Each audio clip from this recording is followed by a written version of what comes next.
ঢাকার ব্যস্ত রাস্তায় প্রতিদিন বাসে উঠতে গিয়ে যে সংগ্রাম নারী যাত্রীদের করতে হয় তা আমরা সবাই জানি। ভিড় ঠেলে ওঠা আর অনিরাপদ অনুভূতির দিন কি তবে শেষ হতে চলেছে? আগামী মঙ্গলবার থেকে রাজধানীতে বিআরটিসি চালু করতে যাচ্ছে গোলাপি রঙের বিশেষ মহিলা bus service.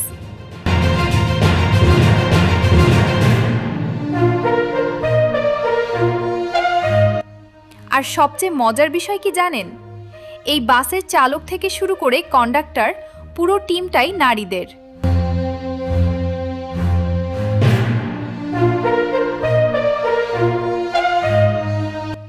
Tejgaon BRTC truck depot থেকে অনুষ্ঠান করে উদ্বোধন করা হবে এই সার্ভিস।